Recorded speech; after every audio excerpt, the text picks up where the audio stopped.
दोस्तों आईडीएफ यानी Israel defence force को बड़ा झटका लगा है। फिर लिया इस जंग ने एक नया मोड़। ऐसा क्या हुआ हमास और इजराइल की वॉर में, जिसमें इजराइल अब धीरे धीरे हार की कगार पर पहुंच रहा है। अगर आप भी जानना चाहते हैं इजराइल और हमास के बीच चल रही इस लड़ाई का नया धमाकेदार अपडेट, तो बने रहे हमारे साथ वीडियो के अंत तक। दोस्तों 2.5 महीने से ज्यादा दिन बीत चुके हैं हमास और इजराइल के बीच चल रहे इस वॉर को, लेकिन ये वॉर है जो रुकने का नाम ही नहीं ले रही है। जैसे जैसे दिन बीत रहे हैं ये उतना ही विकराल रूप लेती जा रही है। इतना ही नहीं, इस युद्ध में दोनों ही देशों की सेना के साथ साथ दोनों ही देशों में रह रहे कई मासूमों को भी अपनी जान से हाथ धोना पड़ रहा है। यूं तो इन दोनों देशों की तरफ से आए दिन किसी न किसी के मरने की खबर आती ही रहती है, लेकिन ये दिसंबर का महीना इजराइल के जख्मों पर नमक डालने का काम कर रहा है। दरअसल हमास और इजराइल के बीच चल रही इस जंग में लगभग 2.5 महीने बाद गाजा के खान यूनिस शहर में हमास के फाइटर्स और इजराइल की सेना आमने सामने आ गई। इसके बाद तो जो हुआ वो वाकई में हैरान कर देने वाला था। हुआ कुछ यूं कि खान यूनिस शहर के अंदर इजराइल डिफेंस फोर्स के व्हीकल्स को पूरी तरह बर्बाद किया गया। दरअसल जब इजरायली सेना के टैंक्स ने खान यूनिस शहर में एंट्री मारी तो वहां पर हमास के फाइटर्स ने पहले से ही बॉम्ब यानी कि लैंड माइंस बिछा रखे थे, और हमास के फाइटर्स को जैसे ही सही मौका मिला तो हमास के फाइटर्स ने बिना समय जाया किए तुरंत ही उन्हें पूरी तरह अपनी बिछाई लैंड माइंस द्वारा उड़ा दिया। दरअसल दोस्तों, जैसे आपको अपने यहाँ रहते हुए सारे रास्तों का पता रहता है, ठीक उसी तरह गाजा का शहर खान यूनिस हो या फिर कोई और शहर, हमास के फाइटर्स को वहां के सभी इलाकों का चप्पा चप्पा पता है। इसी वजह से उन्होंने हर रास्ते पर अपनी पैनी नजर बनाई हुई है, ताकि जैसे ही इजराइल के टैंक्स वहां से गाजा में एंट्री करने की कोशिश करें तो उनके ऊपर बीच रास्ते में ही धावा बोल दिया जाए, जैसा कि उन्होंने किया भी। वैसे दोस्तों, अब आपके मन में भी ये ख्याल तो आ रहा होगा कि इजराइल गाजा के रास्तों पर अपने टैंक्स को ना भेजकर अपनी पैदल सेना को भी तो भेज सकता है, ताकि वो पतली गलियों से होकर भी गाजा में अपनी धाक जमा सके।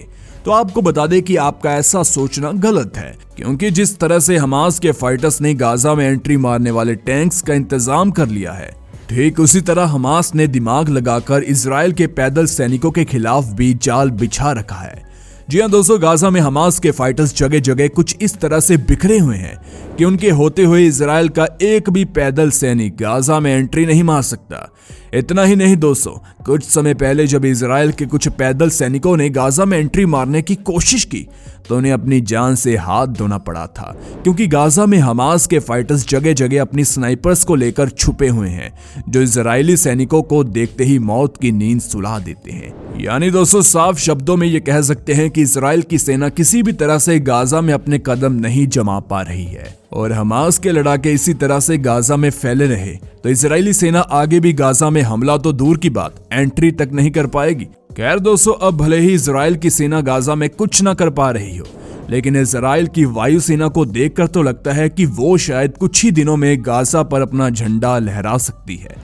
अब हम ऐसा क्यों कह रहे हैं तो ध्यान से सुनिए। इजराइल की थल सेना गाजा में जब हमास के फाइटर्स से बचकर निकल जाती है तो वो फौरन उस जगह से खुद को दूसरी जगह पर शिफ्ट कर लेती है और उस जगह की लोकेशन अपने देश की वायुसेना यानी कि इजराइल की एयरफोर्स को दे देती है, जिसके बाद इजराइल की एयरफोर्स पहले उस जगह पर अपनी ताकत दिखाती है और फिर उस लोकेशन पर बड़े बड़े बॉम्ब्स को गिराती है, ताकि इससे हमास के फाइटर्स मर जाएं। जब इजराइल की एयरफोर्स उस जगह के सभी दुश्मनों को खत्म कर देती है तो वहां पर इजराइल की थल सेना अपने कदम रखती है। तो देखा दोस्तों, इजराइल की थल सेना और वायु सेना किस तरीके से जुगलबंदी करके काम कर रही है। लेकिन ये दिसंबर का महीना इजराइल के लिए उतना अच्छा नहीं जा रहा है। अभी कल इजराइल के साथ कुछ ऐसा हुआ जिसने उसे अंदर तक हिला कर रख दिया।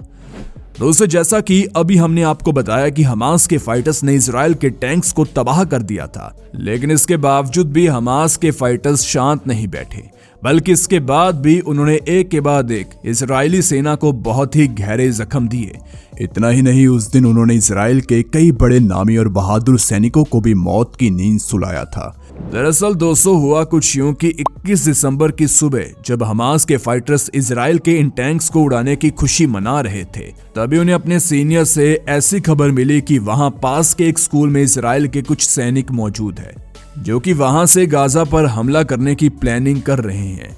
लेकिन जैसे ही हमास के लड़ाकों को उस स्कूल में मौजूद इजरायली सेना के बारे में पता चला तो उन्होंने फौरन ही इजरायली सेना पर हमला करने के लिए साजिश रची और कुछ ही समय बाद हमास के जवानों ने पूरी तैयारी के साथ उस स्कूल पर हमला कर दिया। इसके बाद हमास के लड़ाके और इजराइल की सेना आमने सामने आ गई और दोनों टीमों के बीच बहुत देर तक लड़ाई हुई। इस दौरान हजारों गोलियां चली, सैकड़ों बम फेंके गए। इस लड़ाई के काफी देर बाद टीवी पर न्यूज आती है कि हमास के 3 जवान शहीद हुए हैं, तो वहीं इजराइल के 17 सैनिक मारे गए। यह खबर जैसे ही इजराइल के प्राइम मिनिस्टर बेंजामिन नेतन्याहू तक पहुंची तो वो भी बहुत नाराज हुए। उन्हें काफी दुख हुआ कि उनके 17 जवान शहीद हुए। अपने शहीद जवानों की खबर मिलते ही बेंजामिन नेतन्याहू तुरंत हमास डिटेंशन सेंटर यानी कि जहां हमास के लड़ाकों को कैद करके रखा गया वहां पर गए और उनसे कहा कि मुझे अपने शहीद हुए जवानों के लिए बहुत दुख है, लेकिन उनका यह बलिदान जाया नहीं जाने दूंगा। साथ ही उन्होंने ये भी कहा कि गाजा में हो रहा युद्ध अब किसी भी कीमत पर नहीं रुकेगा। इस युद्ध को ना अब इंटरनेशनल प्रेशर रोक सकता है और ना ही कोई और। वो तब तक आगे बढ़ते रहेंगे जब तक कि वो जीत अपने नाम ना लिखवा ले। वैसे दोस्तों, जिस हिसाब से इजराइल के प्राइम मिनिस्टर बेंजामिन नेतन्याहू ने अपने मुंह से ये बात कही, उन्हें सुनकर साफ समझ में आता है कि वाकई में गाजा में इजरायली सेना को बहुत दिक्कतों का सामना करना पड़ रहा है। और जैसा कि हमने आपको बताया कि हमास के फाइटर्स को गाजा का चप्पा चप्पा पता है, लेकिन इजराइल को गाजा की कुछ लोकेशंस के बारे में बिल्कुल भी जानकारी नहीं है और हमास के फाइटर्स के लिए यही प्लस पॉइंट है और वो इसी चालाकी के साथ इजराइल की सेना को धूल चटाते हुए इस वॉर में आगे बढ़ते जा रहे हैं। उनके लिए एक आसानी ये भी है कि उन्हें कहीं नहीं जाना, क्योंकि इजराइल को गाजा पर कब्जा करना है तो उन्हें ही गाजा के अंदर जाना पड़ेगा। हमास के फाइटर्स तो अंदर छुप कर बैठे हैं।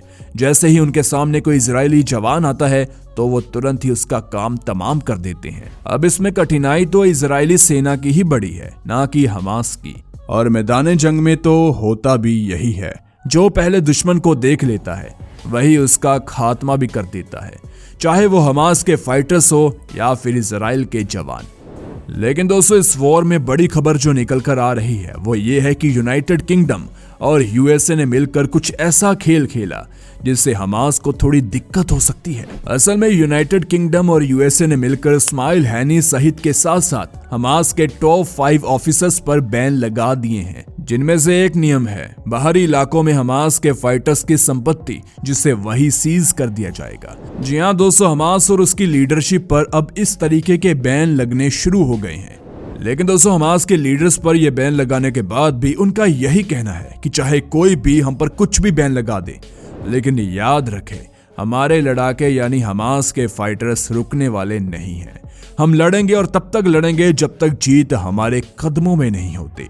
अब दोस्तों, एक तरफ इजराइल है जो अपने कदम पीछे नहीं हटा रहा, वही दूसरी तरफ हमास जिसकी बातों से भी ऐसा नहीं लग रहा कि वो भी अपने कदम पीछे हटा लेगा।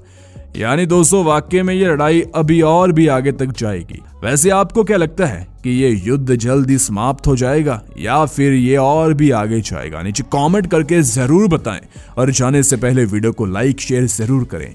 ऐसे ही और वीडियोस के लिए इस चैनल को सब्सक्राइब कर बेल नोटिफिकेशन को भी ऑन कर ले। धन्यवाद।